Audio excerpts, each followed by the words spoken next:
Why they should agree? Good morning. Welcome to Kolel Boker. Today we're going to do a little bit different, and we're going to be discussing the laws of Purim. We'll do a refresher. Purim starts next Wednesday, exactly a week from today.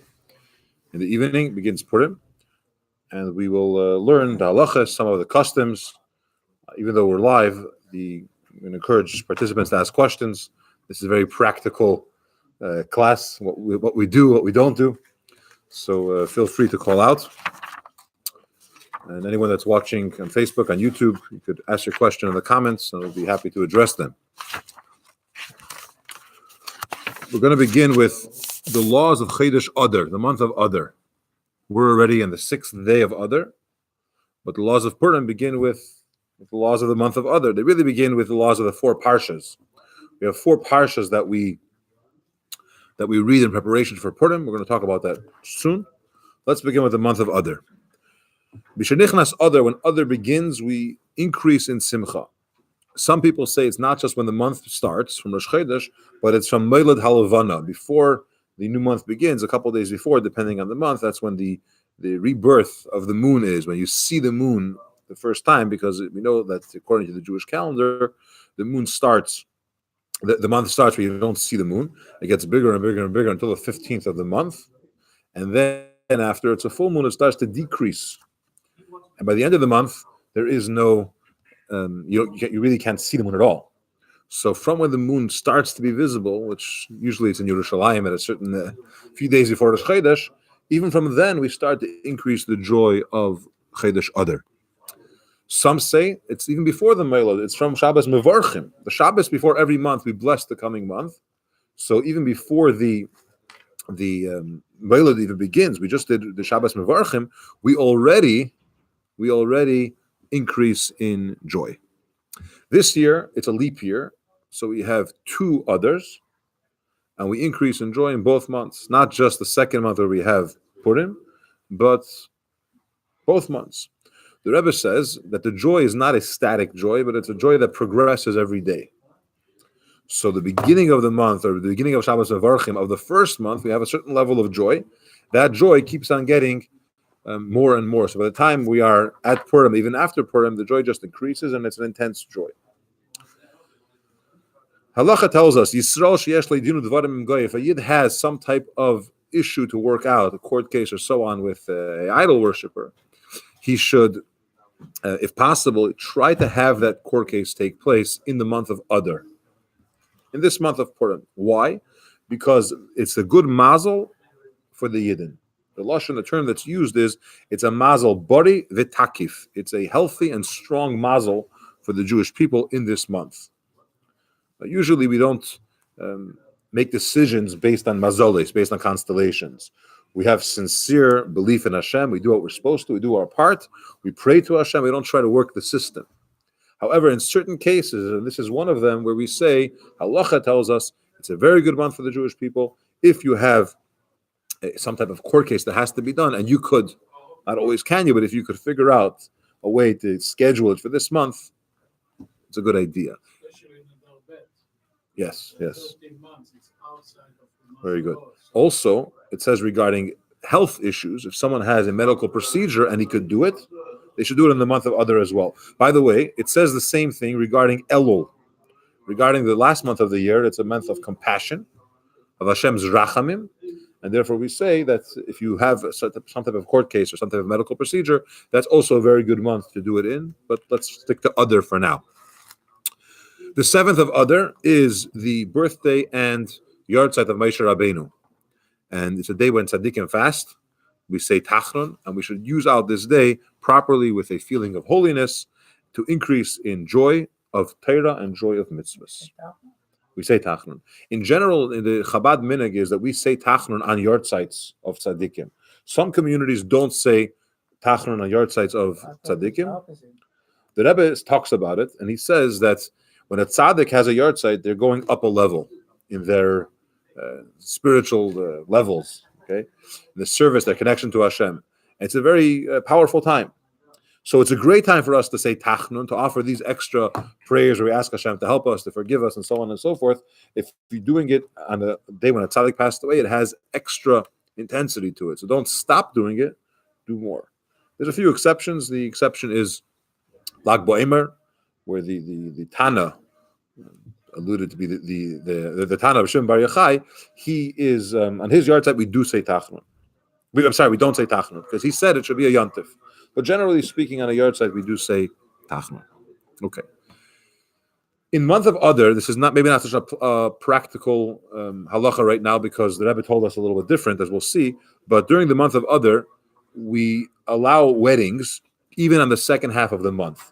People had a custom that because on the Jewish people are compared to the moon, and the moon is decreasing, as mentioned, the second half of the month it decreases.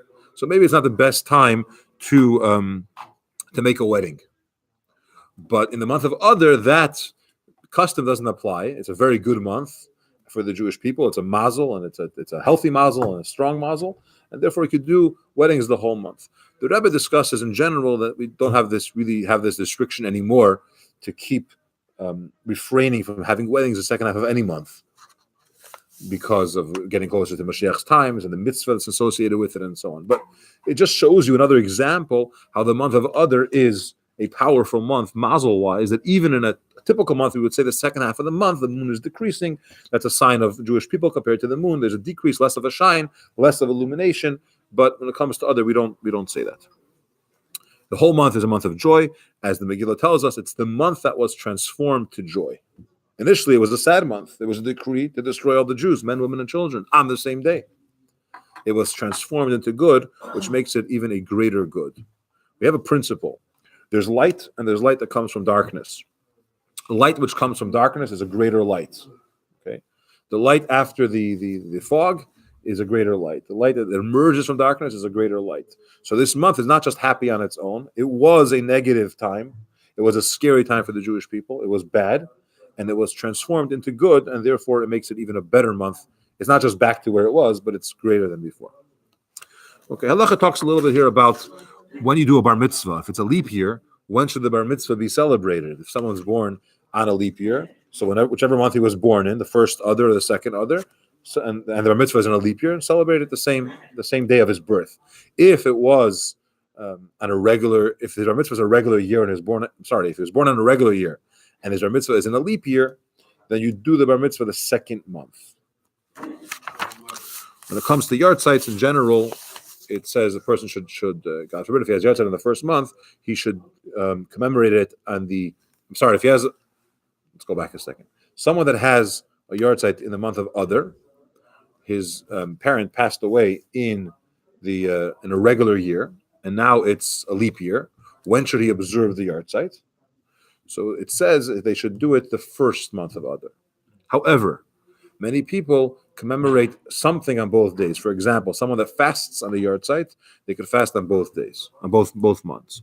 If you have questions about it, it could be talked about separately after the class. It's a leap year. We're already in the second month, but just to mention that the first month, the 14th and 15th of Adar, is Purim Katan and Shushan Purim Katan. It's not the real Purim, it's the mini Purim, so to speak, because we celebrate Purim in the second Adar. However, it's a day that we don't say Tachnun, we recognize it. It says we should increase a little bit in the Suda, have some type of feast, celebrate it, recognize the day. It is a good day. In general, we find that the Shulchan Aruch tells us regarding this, B'toiv leiv mishta tamid. It's a good thing to rejoice. It's a good thing to have a feast. It's a good thing.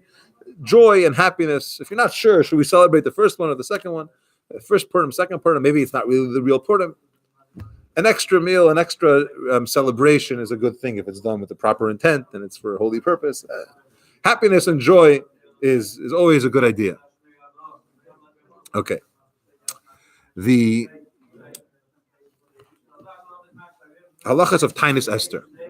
On Wednesday, next Wednesday, is Tainus Esther, and it's a fast day. We've discussed in other classes why we fast.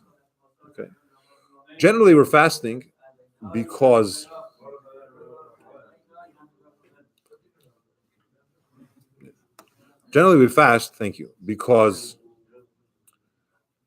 when Jewish people went to war, they fasted. It's a ancient custom that when Jewish people went to battle, they would fast. Now we know the soldiers wouldn't fast; those that wouldn't go to battle would be the ones fasting. So the Jewish people, before they went to war on the 13th of Adar, while they went to war, it was fasting. In this case, Esther was fasting because everyone else was at battle, but there was a fasting, and therefore to commemorate that, and remember that we fast. It's brought in Svarim that the fast of Tanis Esther is not just to remember the past, has a very important significance. When Yidden celebrate Purim, and let's just say it's a day of partying, okay? In a good way, in a wholesome way, in a productive way, but there's a lot of partying, and there's maybe less learning than usual, and more celebration, and more partying. The Satan comes to Hashem and says, hey, what's going on here? Why are they celebrating in such a fashion? And Hashem says, take it easy. Yesterday they were fasting, and they were praying, and they were connecting to Hashem. And really, the Satan has no power over the Yid on Yom Kippur, on Purim, similar to Yom Kippur. Or Yom Kippur is similar to Purim. So it's a powerful fast day, although it's considered to be more lenient than the other fast days. If someone's not well, or someone's pregnant, or it's other issues, it's more of a lenient fast. It's not on the level of Yom Kippur. It's not on the level of Tisha B'Av. At the same time, the power that this fast has, the ability that it has, and what it can help us with is tremendous. It's a very, very powerful fast. We find a similar thing regarding the war with Amalek, that the Jewish people fasted. When Purim is on a Sunday, this doesn't apply to today. We don't not allowed to fast on Shabbos. Doesn't apply to this year, so we fast on Thursday, because you can't fast on Shabbos unless it's Yom Kippur. And Friday, we also refrain from fasting, generally speaking. There's an exception, Asar B'Teves, but generally we don't fast on a Friday because we don't want to come into Shabbos with pain. Person fasted all day, at the end of the day, he's somewhat weak. You're not going to enjoy Shabbos if you fasted all Friday, which is a lesson in its own of how we prepare for Shabbos and we anticipate, even though fasting is a positive thing, in certain respects, like if it's one of the 6 fasts that we have, Friday we avoid fasting as much as we can. So if Purim would be Sunday, the fast would be on Thursday. To clarify, I said fast is a good thing, but in general, in this generation, we don't fast, although in other prior generations, it's brought in Chassidus and other places, the idea of fasting to atone for sins and so on. But today we don't do it because we are weaker than the prior generations, and it would take away from our focus on learning and davening and serving Hashem. We should eat. There's other ways to atone for Averis, giving tzedakah, the value of the food that you would have ate, and so on and so forth. However, it just shows us that Fridays we don't fast. When there is a fast day, as Tanis Esther, we insert the prayer of Aneinu in Shemona Esrei by Mincha. Okay, the Chazan says it by Shachris as well. In the morning prayer, we say it only by Mincha, a special prayer of Aneinu, where we ask Hashem to answer our prayers. We fasted all day. It's a very auspicious time. It's a holy time. And when you daven, it's, let's just say, reaches higher and quicker when there's a fast day. We have the halachas if you forgot to say Aneinu, you didn't say it, when should you say it, when should you include it, and so on. There is slichus on Tanis Esther, special supplication prayers that we say, davening to Hashem, asking Him in the merit, in the situation of this day, He should answer our prayers, He should help us, He should forgive us, and so on. We read the Torah, even though it's a Wednesday. Normally we read the Torah Monday, Thursday, Shabbos, but it's a fast day, so the Torah is read by Shachris and by Mincha, and by Mincha there is Haftarah. Before Mincha, there's a minhag called Machzis HaShekel. And this goes back to the times of the Beis HaMikdash, even before then, by the Mishkan, where we had the mitzvah to give a half a coin to tzedakah. It went for the general expenses of the Beis HaMikdash, korbanos, and so on, and fixing areas in the Beis HaMikdash, but they brought a half a coin. We do that as well every year before Purim. And the half a coin should be a half a coin, not the value of 50 cents, 2 quarters, which should be a half a coin. And it should be a half a silver coin. So half a dollar is what's used. It's hard to get it. In shuls they have it. Come to shul, you buy the $50, $3.50, and you give it to tzedakah. You pay for it, you take it, becomes yours, and then you give it, and the next person pays for it, takes it, and gives it. Why Purim? Why not Pesach? Oh, okay. It was done on a Chodesh Adar, so it's a very good question. Why is that specifically now? Huh? Okay. It's zecher to the Machzah Shaka, which was given in Adar. So we do it Tanis Esther because that's when it was done. Originally, it was done it was done in this month. Okay, a child under bar mitzvah is not required to do Machzah Shekel, although usually we say you should do the mitzvahs as an education. He does not have to do this. If a parent is giving for the child on the bar bas mitzvah, they should continue doing it every year. Don't do it some years for them and some years not. If you're doing it, do it consistently. Okay, then the next section is what happens if Purim falls out on Motzei Shabbos, which we're not going to discuss today. It doesn't apply for this year. The evening of Purim. A person should dress in Shabbos clothing for Purim, unless you're in a costume, which is okay too. But if you're not dressing up, or you're dressing up a little bit later, or you're dressing up during the day, you should wear Shabbos clothes. It's like a yontif on Purim.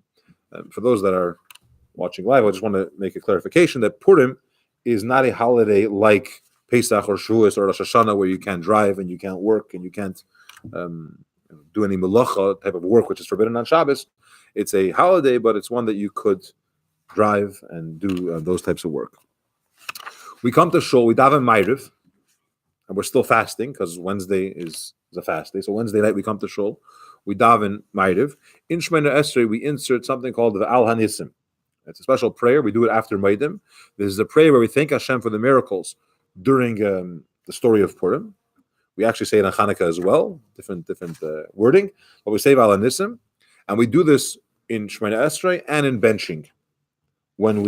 After we eat and we say benching, we also say Al Hanisim. But Purim begins with Ma'ariv, saying Al Hanisim, and after Shemona Esrei there's a Kaddish, Tiskabel, and Megillah is read. After reading of the Megillah, we say Va'ata Kaddish, which is a prayer which is usually said on Motzei Shabbos, after Shabbos. We have the Kaddish. There's a Kaddish Shalom without Tiskabel, and that concludes the Megillah reading. If we didn't see the moon until the 14th of Adar, which is Purim, then we should they could do Kiddush Halavana first and then reading the Megillah. Okay, because being the Kaddish Halavana it's basically this last day or one of the last days of the month possible to do it. So do it before Megillah. What happens if somebody forgot to say Al Hanisim? Okay. If someone forgot to say Al Hanisim and he remembered before he said Hashem's name of the following bracha, then start Al Hanisim and continue. If he didn't remember till after he said Hashem's name of the blessing, then you just finish. You don't say Shemona Esrei again because I'm missing Al Hanisim. So make sure you remember. And I shared yesterday the story about the Baal Shem Tov who came to a city and they were questioning his way of teaching, his Chassidus and so on. And somebody asked him, wanted to test him. He asked him what happens if you forget saying Yalav Yav on Rosh Chodesh. So he told him that the question is irrelevant to me because I didn't forget. And it's irrelevant to you because even if you have to say again, you'll forget again. So he said Shemona Esrei. So this person who forgot Yalav Yava, he went and said Daven Shemona Esrei again, and he forgot Yalav Yava, and he was shocked. He explained that the Baal Shem Tov doesn't have to remember to say Yalav Yava. It's Rosh Chodesh, you feel it. He's living in that reality, so he says Yalav Yava. This person has to be reminded because he's in a different state, and he'd say, "Oh, it's Rosh Chodesh," or really, okay, let me say it into that prayer. Point is, on Purim we say Al Hanisim. Don't forget to say Al Hanisim, because if you forget, you can't say Shemona Esrei again. What happens if you daven Shemona Esrei? It's taking you a little bit longer. You're davening with Kavanah, you're taking your time, and the Chazan is already finished, and he's starting Chazaras Hashatz, and you want to say Kedusha. So you think to yourself, okay, Al Hanisim is not one of those prayers. What? Shachas or Mincha. You're saying he's ahead of you, so you think, not Ma'ariv, yeah, very good. The next day, Shachas or Mincha. And you say, okay, this is not a tefillah that you repeat in case you forget. So maybe it's not so important. Kedusha is more important. I'll skip this part. So he says, do not skip Al Hanisim in order to finish Kedusha, in order to finish Shemona Esrei, to be able to say Kedusha or Maidim with the minyan, even though Al Hanisim is not the type of tefillah which if you forget, you say again. In general, there's an answer from the Rebbe that a person should not rush through the Shemona Esrei in order to say Kedusha in general, let alone skipping a section. but the person should daven at their pace. And if you daven with the minyan, hopefully it's a good pace, and you could answer kedusha as well. But don't rush your davening to be able to answer the kedusha. Daven slowly and with concentration, and do it properly. If you forget saying Al Nisim during benching, and you remember before you said Hashem's name in the bracha of Al Aretz Al Hamazin, then go back and start from Al Nisim again. If you forgot, you realize the middle of the next bracha. So what you do is, when you get to Harachman Hu Yizakenu, right before that you say Harachman Hu Yasal Lanu Nisim. Then you go and you say the whole Al Nisim that you missed. So there's another Rachman that you could say before Rachman Hu Yizakenu towards the end of benching. You put that in, and then you could say Al Nisim again. Okay, what's the halachas of Megillah? We know there's 4 main mitzvahs of Purim: Megillah, Shalach Manas, giving food to the poor, giving food to your friends, giving money to the poor, and having a feast. Let's start with the halachas of Megillah. Every person, man or woman, is required to hear the Megillah by night and by day. If someone can't make it to shul, you should arrange that someone come to your house, or wherever they may be. If God forbid someone was in a hospital or whatever it may be, you should come to you and read the Megillah. You should come and read the Megillah for that person. And if anyone needs, you could let me know. We could arrange gladly to have someone read the Megillah for you, or someone you know that can't make it to shul. But it's a mitzvah to hear the entire Megillah, but in the evening and during the day. Children, which technically are not required to fulfill the mitzvah before bar mitzvah, nonetheless, for chinuch, they should also hear the Megillah, as long as it's not little kids that are disturbing the reading for everyone else. You can read the Megillah in 20 minutes also. Many shuls, it takes about 40 minutes. And little kids running around making noise, make sure they're quiet so others could hear every word, because we have to listen to every word. Megillah of the nighttime has to be read before Tzeis HaKechavim. I'm sorry, after Tzeis HaKechavim, which is about 7:32 or so, 7:31, something like that. And that's what has to be read after nightfall.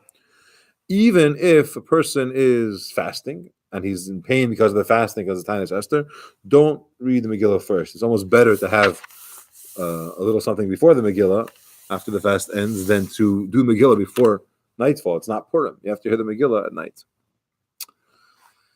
It's a mitzvah min hamuvchar. It's special. It's better if you could hear the Megillah in shul when there's a crowd, when there's a minyan, when there's a community there. Because in general, we say, B'reiv am hadras melech. You want to show honor, respect, beautify for Hashem. It's a yantif. We're celebrating it. We're doing the mitzvah. Better if you could do it when there's a community, when there's a minyan. It's more hidur. It's beautifying the mitzvah. Although you could do it anytime. You can do it in your house. You can do it. But if you have it in shul with a minyan, with people, it's much better. At least the minyan. If not, if you have a choice, and there's a larger community, you have a crowd there, it's even better. If you can't read it with a minyan, then you should read it. You can't use a chumash to read it. You have to read it out of a Megillah scroll, a real Megillah that's written properly, like a Torah, like a mezuzah. It's written on parchment, handwritten. That's how the Megillah has to be read. You make a bracha before. If you don't know how to read, ask someone else to read for you. But it has to be read out of this proper Megillah. The custom is, a Torah has Eitz Chaims. It's on a it's rolled up on sticks. Okay, the Megillah, the custom is we don't do it on a stick. It's just a scroll, and the reason is it to be like a letter. It should be like a igeres. In Chabad, we fold it over 3 times, so it gets folded like this, and then it's read. And it comes time to turn it, you change it, and so on.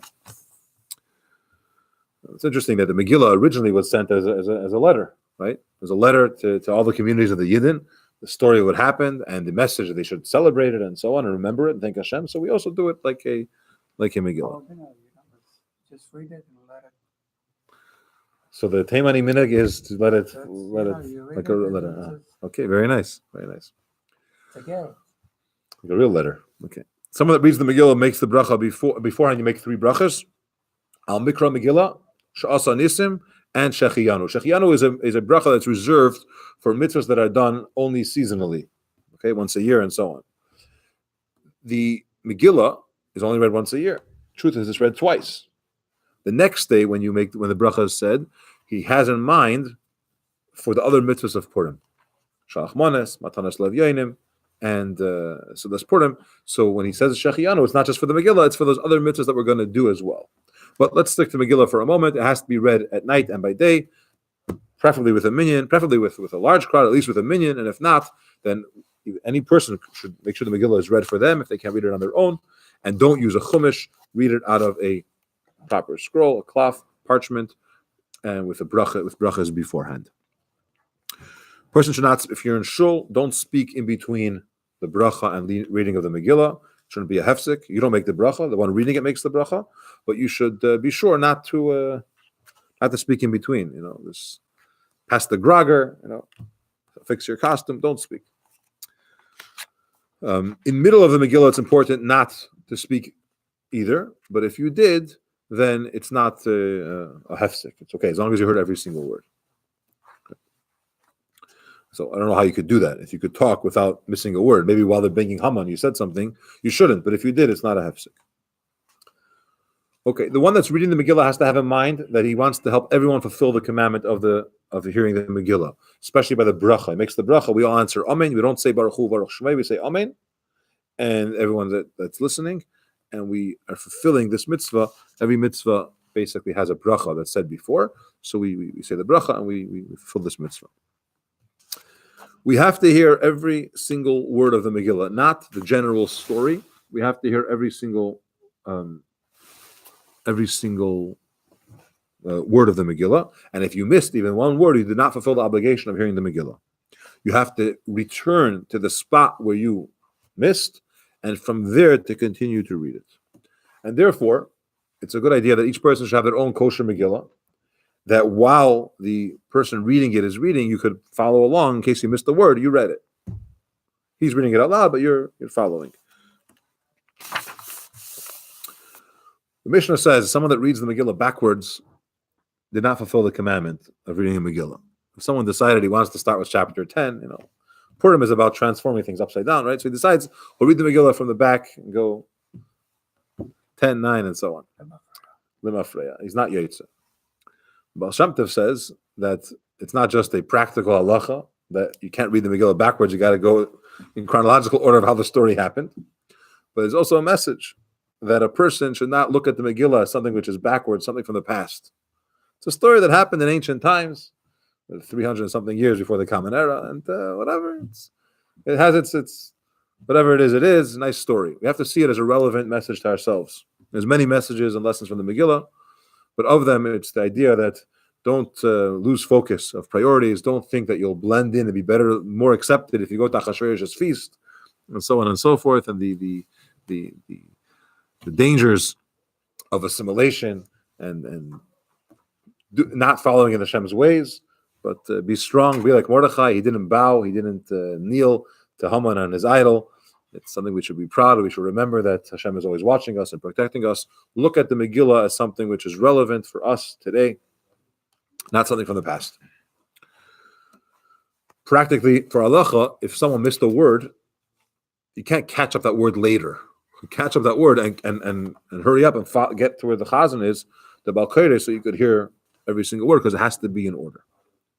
If someone is he's following from a chumash, you don't have your own Megillah. You're listening to someone reading it from their Megillah, but you don't have a real Megillah using a chumash. Don't say along the words, because to hear. If you have your own Megillah, you could say it along, but and also be careful that there shouldn't be too loud, so the other people listening shouldn't disturb. We have a principle: you can't hear. Two voices are not heard at the same time, fully. Okay, so it's either you or the Vayikra, and if both of them, you kind of hear nothing, or you hear another type of blended voice, but it's not the actual words that you have to hear. Another interesting thing is you cannot be in the Megillah through a phone or through a microphone or through Facebook Live, YouTube, whatever other interesting things we have. It has to be the real voice, because when it goes to electric and whatever, it's not the voice. It's modified and it doesn't work. What about the ones that are Amen? That's a good question. I think we do answer Amen. I don't know if it's correct or not, but through a phone, it is Amen is said. In general, there's the Gemara says that when the Beis Hamikdash was packed or the shul is packed and you can't hear the Chazan exactly. They had these flags they would raise to know when to say Amen. That's a whole discussion. It's you're part of that minyan, not part of that minyan. You have to hear it, not have to hear it. There is a concept that if you know it's being said and you say Amen, So today with the okay. microphone, So we don't daven from a microphone. We do it from regular because it's not. we have a lot of people, When the microphones came out and it was somewhat popular, certain shuls wanted to start using them on Shabbos, which is forbidden. There was a big debate back and forth. Some rabbis said, if you leave it on, maybe it's not a problem, and some people said it's not really breaking Shabbos. It's not. The Rebbe said an interesting thing. That those that are saying that it's allowed, it's one of two things. If they know the laws of Shabbos very well, they probably don't know how a microphone operates. So they're saying it's okay, but they know the laws of Shabbos, but they don't know how the mic works. Those that say that it's okay, probably, on the other hand, they know how microphones work really well, but they don't know the laws of Shabbos. Says the Rebbe, I know the laws of Shabbos, and I know how a microphone works. It's not okay on Shabbos. Yeah, in order to tell you what to do, you have to know both sides. Megillah has to be heard. A human ear has to hear it from the person. When it goes through a phone or other types of electronic stuff, it's changing the voice. It's not the same voice, and you're not Yates. Okay. There you go. Subtitles. That's a great question. That's not an issue. He's Yates. That's his hearing.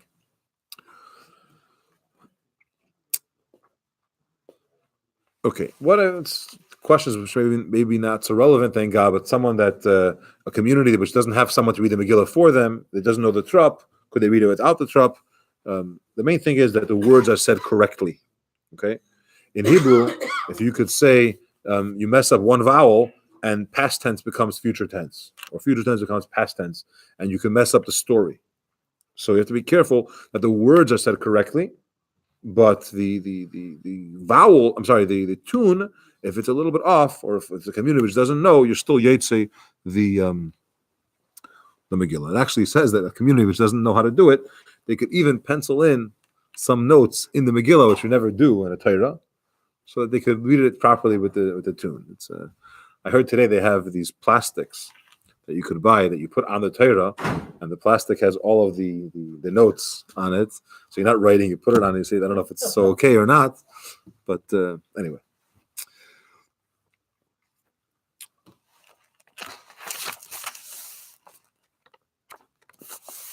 Okay, during the reading of the Megillah, there are 4 psukim which the community, the tzibur listening, says out loud. Ish Yehudi, the one reading the Megillah stops, and everyone says Ish Yehudi when we're introduced to Mordechai for the first time.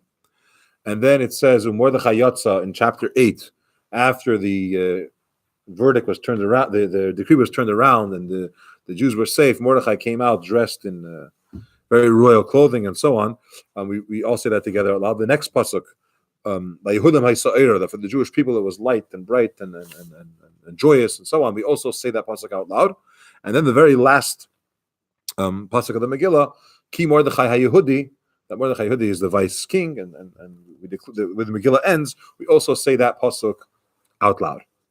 Okay, so those 4 psukim are said out loud, and it's important that the Boker stops the reading, we all say it, and then he says it. Because again, you have to hear every word unless you're having a Megillah. Most people are not following along with their own Megillah. They're using a Chumash.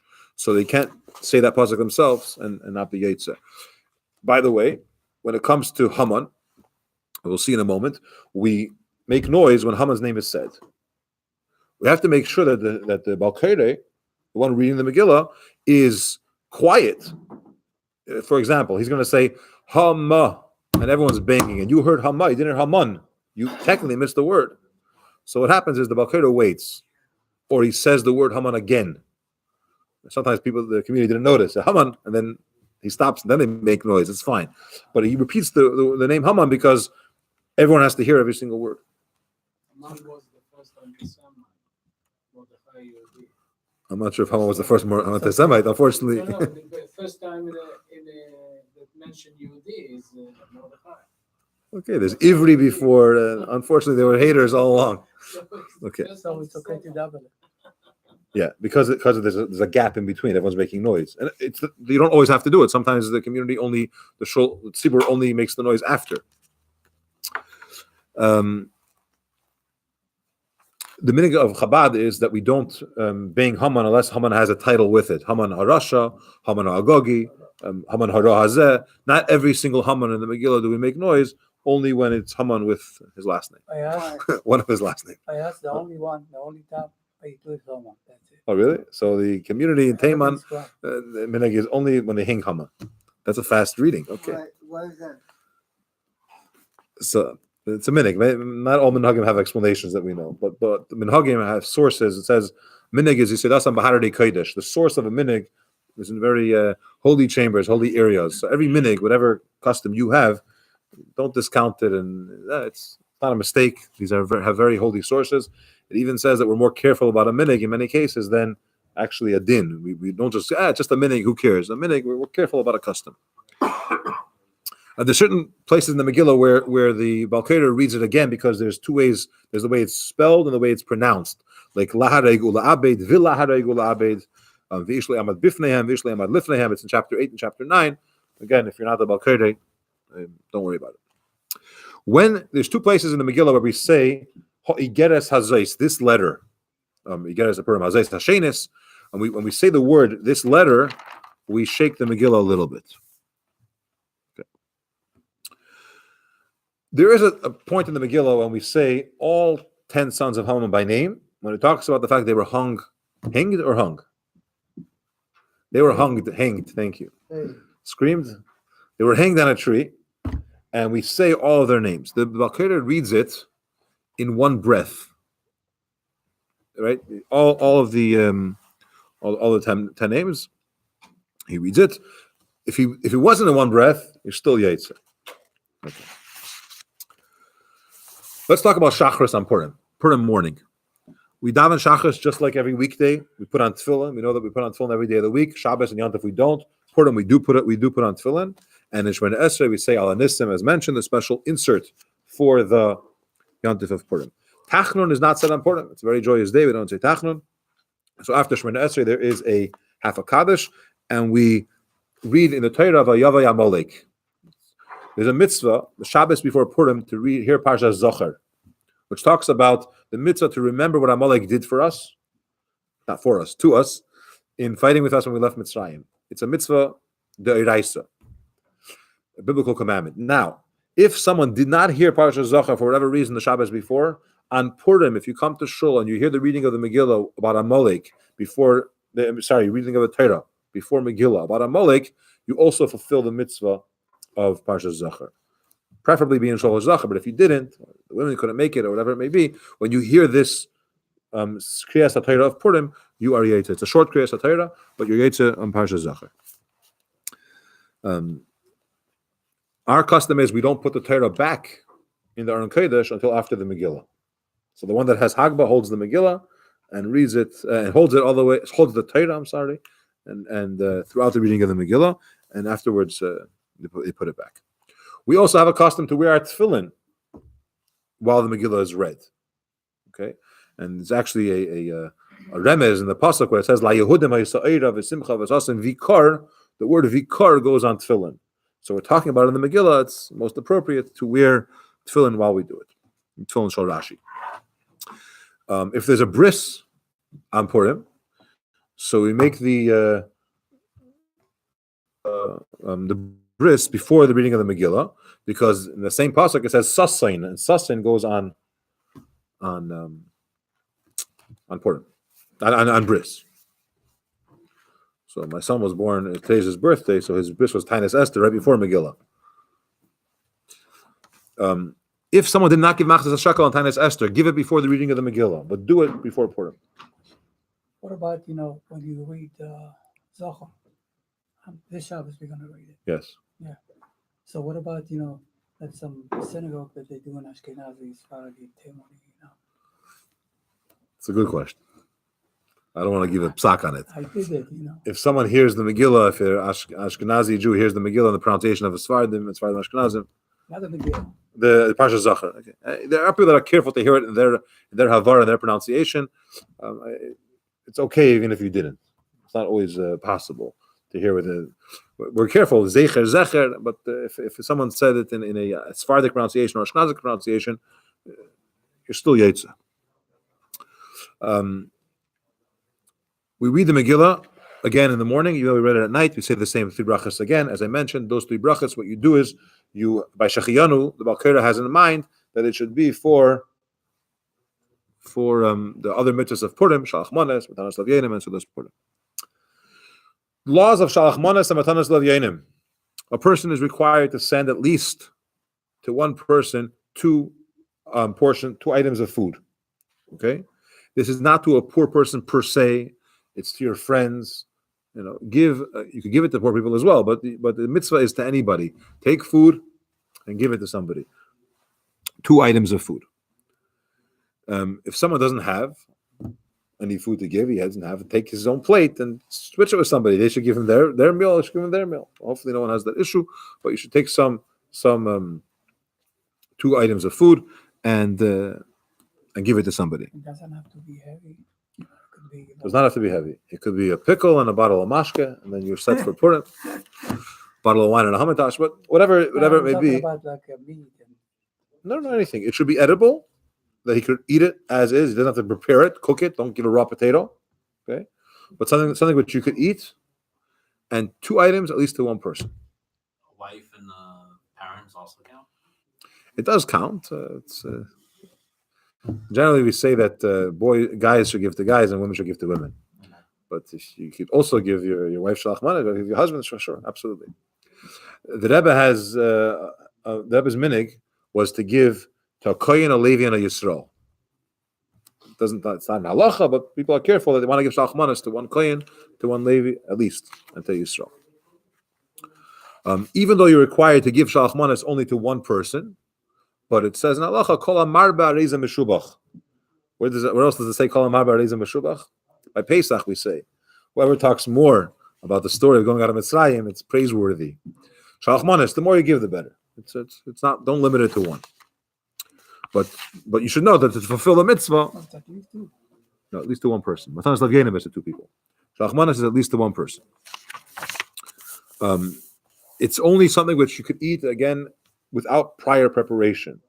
In other words, it's ready to eat now. It says shlach manot, which means 2 manot to one person. That's the drush. The pasuk says, "Mishlach manot ish l're'ehu," to his friend singular. So it's to one friend 2 manot. Matanot la'avyonim is plural, so it's more than one avyon. It's two people. So it has to be food that's ready to eat. It's interesting the examples he brings here. Meat and fish, which are if they're not cooked, you can't eat it. I guess sushi is probably the exception. But if it's not edible as is, and you have to cook it, it does not qualify for shalach manas. Now, if you have many items in a basket, and some of them are raw, that's fine. You have to have at least 2 items that are ready for cooking. Or he says use sweet items like candies or fruit, cup of wine, beer, etc. But point is, edible, ready to eat items should be your shalach manas. Every person is required to give matanas lav yenim, even if he's a poor person that lives off charity. He's a beggar. He still has to give matanas lav yenim to 2 poor people. He's not exempt because he's a receiver. He has to give as well. At least 1 gift, monetary gift, to at least 2 poor people. It's important to give it to a poor person, and if anyone needs help giving it to poor people, you could give it to the Purim Fund, which distributes in Chicago a tremendous amount of tzedakah to many, many needy families and individuals. You could give it to myself. In Shul, we distribute to do the mitzvah for you if you don't know any poor person personally, to give it on Purim. But it's important that if you appoint someone else to do it, that it's given on Purim, that the recipient receives the money on Purim day. It's not a week before, it's not a few days after. It must be given on Purim itself. But you can give to the fund earlier. And the fund will give it for you on Purim. Yeah. What if Purim's on Shabbos? If Purim is on Shabbos, it gets pushed to Sunday. But Purim really can't fall out on Shabbos. because of the calendar setup, so it can't be on Purim.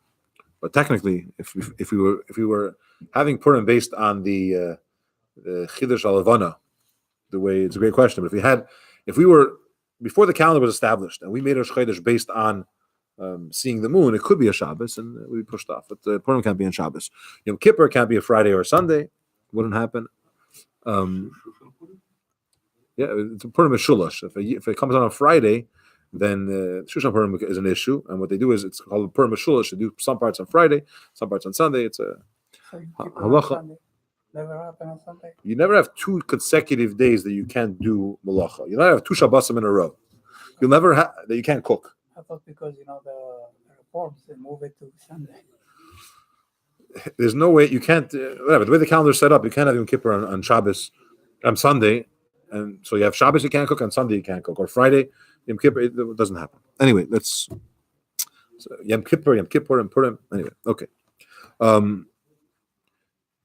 So again, Matanas Lavyanim is to give at least one gift of money to Shavapruta to at least 2 poor people.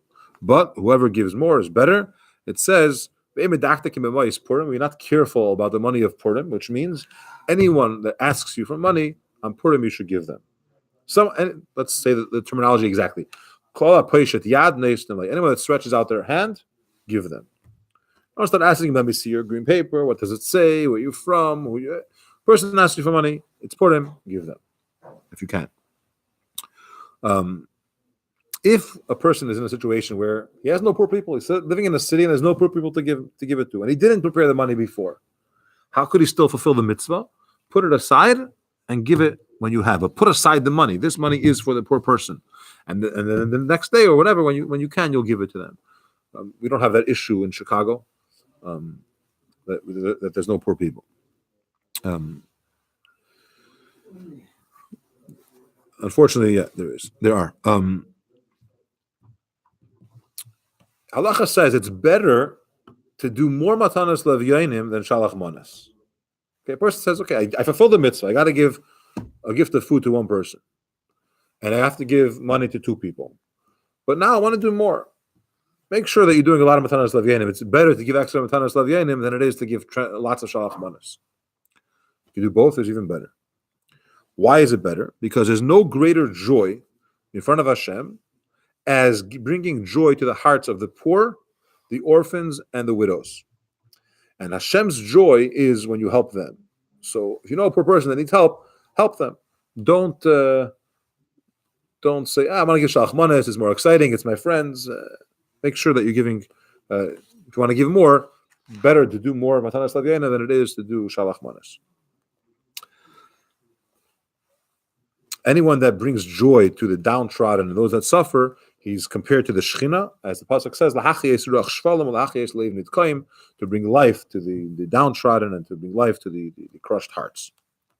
Women are also required to do shalach manas and matanas lavyenim. Usually we say that a mitzvah which is time sensitive, women are exempt from. However, when it comes to shalach manas and matanas lavyenim, they are required to do it. But shalach manas, a woman should send to a woman, and a man should send to a man. Matanas lavyenim, however, men could give to women, women could give to men. The money you could give to any needy person, does not matter the gender. But how shall we resolve social things? Like, for example, people come from class, Okay.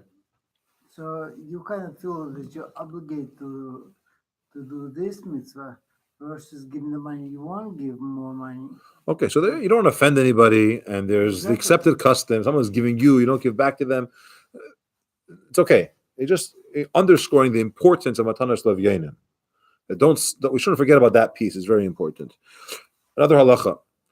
Some women, they rely on their husbands to give shalach manas for them. No, it's the family. He's going to give for me. It's not okay. She has to take shalach manas herself and give it to someone. You can't rely. It's not the collective mitzvah.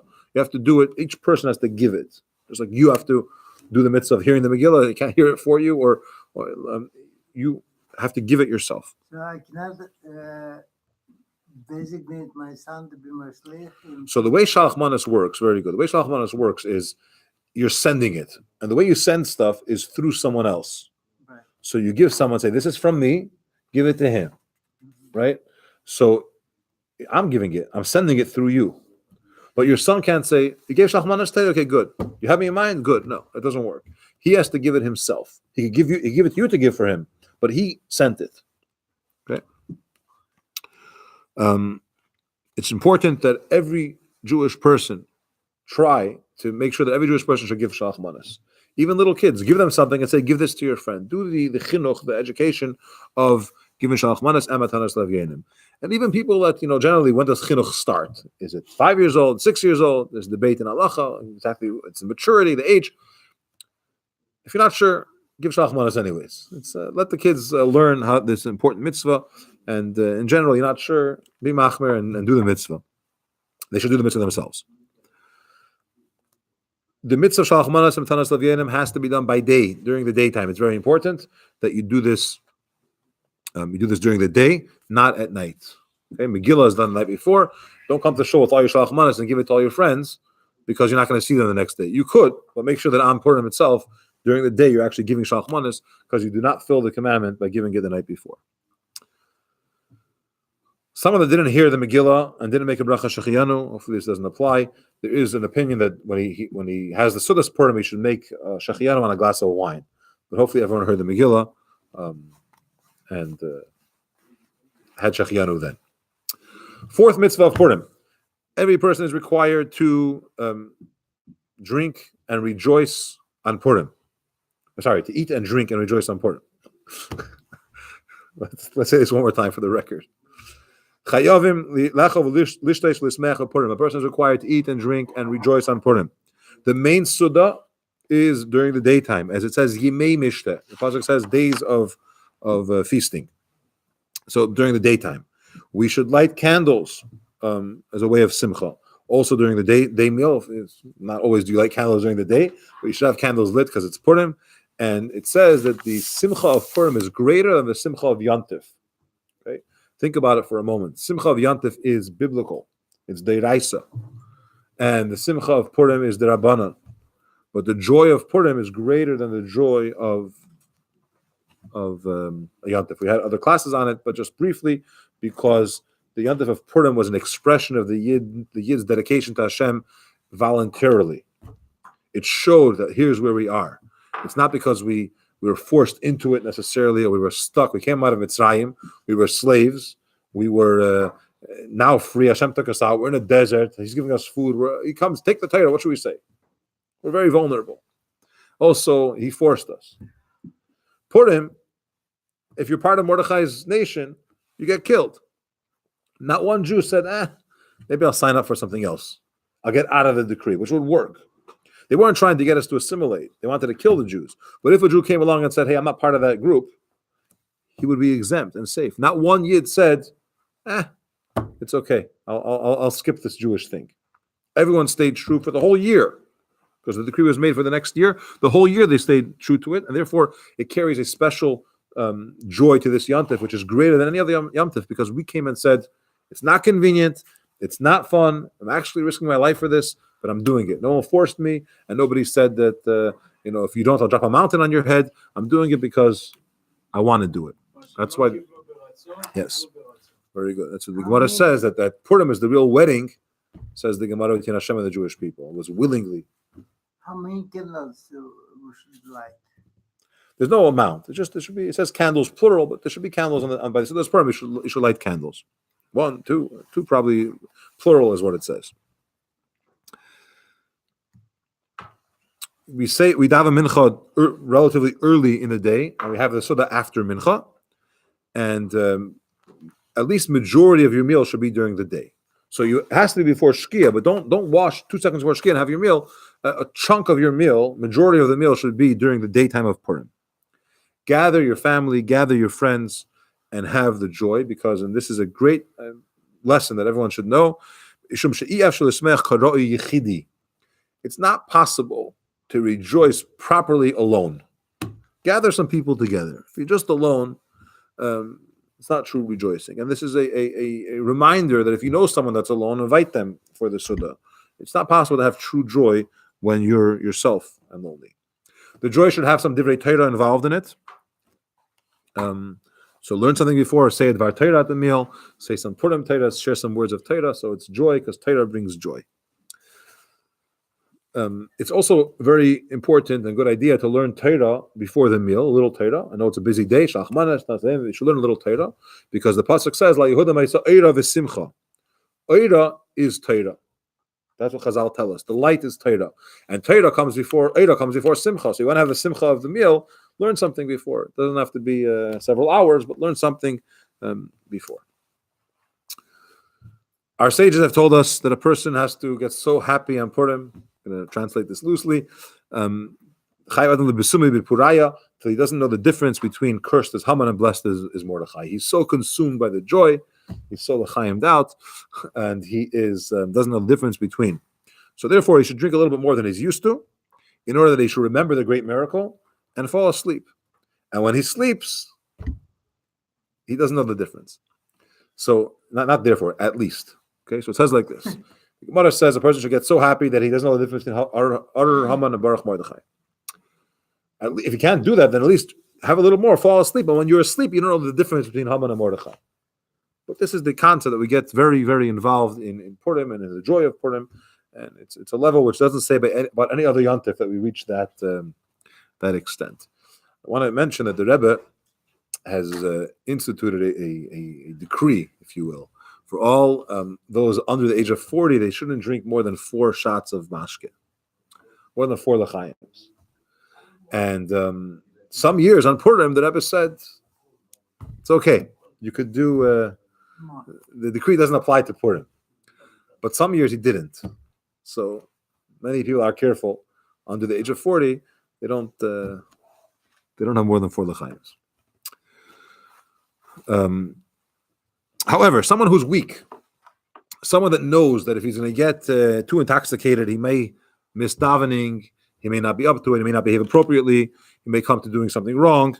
It's better, don't get drunk, and your ma'asim that you do should be l'shem shamayim. So although the Gemara says a person should say enough l'chaim, you don't know the difference between Ar Haman and Baruch Mordechai, it's not a... Don't commit suicide. Correct, but it's not an okay to go doing terrible things because just because it's Purim, you get drunk, so all rules are off. If the Sudas Purim went many hours, it went into the night, and then you're benching, do you say Al Anissim or not? It's not Purim anymore technically, but halacha is you do say Al Anissim. And this applies to Shabbos as well. If you're benching from Shabbos well after Shkia, well after Tzeis HaKechavim, you still say Ritzei in benching.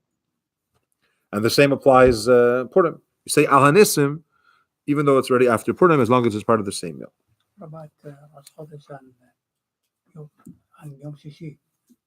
Some people, getting the Shabbos, before when they say That's a very complicated thing to do. If Rosh Chodesh is Friday and you're having your meal like into this- Shabbos night, Yeah, like this last week. no, but you have to wash before Shabbos starts and continue your meal into Shabbos. One quick thing, it's this halacha of saying saying Al Hanissim is only if you didn't have a ma'ariv yet. If you have a ma'ariv, then you can't say Al Hanissim in benching anymore. Okay. Don't forget ma'ariv on Mitzvah Purim. It's very important. We get very involved in the Suda, and we may forget to have a ma'ariv. So it's really important. It says about the Ramah would go around Mitzvah Purim to all different houses, and he was actually dressed up like a simple person. No one recognized who he was. It's the great Ramah. He went around and he would knock on people's doors. Ma'ariv. No one knew who he was. He was camouflaged. Yes, I guess his costume on Purim was to dress up as a simple person. No one knew who he was, and he said Ma'ariv, just to remind everyone, because unfortunately it's easy to forget. The person it's not a typical schedule, and so on.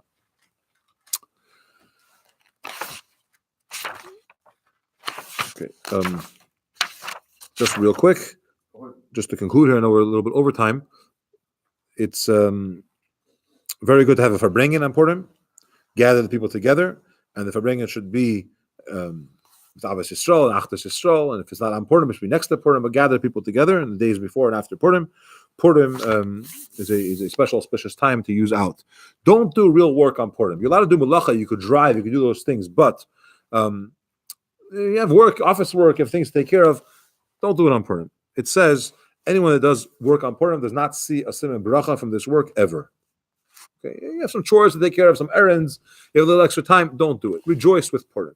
Now, there's exceptions, right? If a person, he just started a new job, he loses his job as a result, he's needed, it's a responsibility, something there, you're allowed to do it. But if you could avoid doing certain chores on Purim, you should avoid it because you won't see, it's not free time, okay? You're not going to see a bracha from this. What about the drivers? Okay, they're helping the simcha of Purim, right? They're giving out this the shalach manas and so on, right? What about the restaurants and the caterers? I'm saying that they're helping helping everyone do the mitzvah of Purim. You could do business on Purim, which is it's not like closing deals and so on, because that is a joy. It's not like a chore or an errand. You could also write a letter. It's not, those sit down, write a whole letter and everything. It's fine because you're writing to somebody that has a certain joy involved in it. I guess it applies to emails. No? Maybe. Yeah.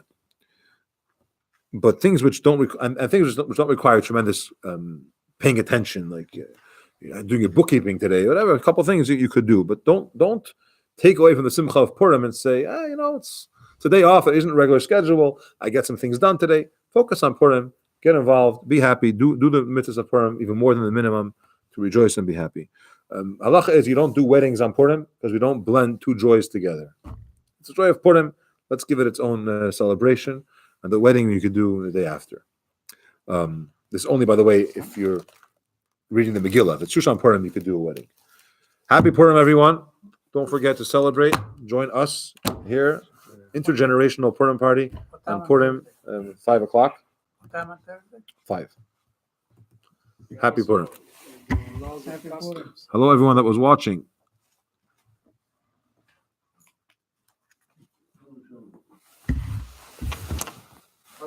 What's also the laws of custom? What's appropriate custom? What's not appropriate?